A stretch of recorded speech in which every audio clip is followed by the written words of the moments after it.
చేయడం చాలా అత్యవసరం. ఎందుకంటే పట్టణాలు కూడా ఎస్సీ ఉన్నారు, ఎస్సీ ఉన్నారు. మనం ఈ చట్టపరమైన కృషి తీసుకెళ్ళి ఖచ్చితంగా మా ఊరిలో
నాకు ఆనందాన్ని ఇస్తుంది.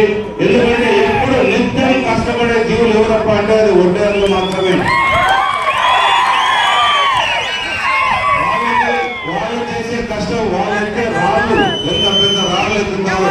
ఏమి కష్టం ఉన్నా మన ఇంట్లో ఒక రాయి దుబ్బాలన్నా, ఒక రాయి పొదగొట్టాలన్నా, ఏం కావాలన్నా తెలుసు మన ఒడ్డే సోదరులు పిలవడనే దాంట్లో మనం ఉంటాం. వాళ్ళు లేని ఒక ఇల్లు ఒక రూమ్ కట్టలేము, ఒక కార్యాలయం, అలాంటి వ్యక్తులకి మనం ఈరోజు ఈ ప్రభుత్వంలో ఏమైనా సదుపాయాలు ఏమీ చేయకపోవడం నిజంగా దురదృష్టకరం. ఒకటి మా సోదరులు అడిగారు, రాబోయే కాలంలో మాకు రాజకీయాల్లో అవకాశం కావాలని అడిగారు. ఖచ్చితంగా రాబోయే కాలంలో వాళ్ళకి ఏ ఉన్నతమైన పదవులు అవుతుందో చంద్రబాబు నాయుడు చర్చించి వాళ్ళకి వచ్చే విధంగా కూడా మేము ఏర్పాటు చేస్తామని, వాళ్ళు ఎప్పుడూ గౌరవిస్తామని ఈ సభాముఖంగా వాళ్ళలో ఇప్పుడు ఎంతమంది ఉన్నారు, చదువుకున్న వాళ్ళలో చాలా తక్కువ ఉన్నారు. ఎందుకంటే నిత్యం వాళ్ళు కష్టం చేయలేదు. ఉన్నవాళ్ళు, చదువుకున్న వాళ్ళు, చదువులేని వారు ఏదైతే మన తన గురించి బాగా తెలిసిన వాళ్ళు పదవులు అనుభవించడంలో తప్పలేదు. ఆ పదవులే అందంగా వస్తుందని ఎప్పుడైతే వాళ్ళు ఈ పదవులు ఎప్పుడైతే ఈ పదవులు వాళ్ళకి దక్కుతాయో వాళ్ళు సమాజానికి మంచిది, వాళ్ళ కులస్తులకు మంచిది, మనందరూ కూడా మంచిది అని తెలియజేస్తున్నారు. కాబట్టి మీరేమి, ఎందుకంటే మొన్న టికెట్ గురించి కూడా అన్నారు, ఖచ్చితంగా చంద్రబాబు నాయుడు గారు మీకు న్యాయం చేస్తారు. ఆయన ఒకసారి మాట చెప్పాక ఆయన న్యాయం చేయడం ఖాయమని మీ అందరికీ తెలియజేస్తున్నారు. కాబట్టి ఒకటే ఆలోచన చేయండి, మీరందరూ మే 13వ తారీఖు మీరు ఎక్కడున్నా కూడా సైకిల్ కొట్టి ఓటేయాల్సిన అవసరం ఎంతైనా ఉంది.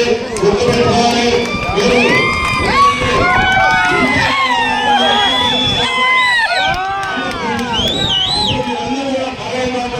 చాలా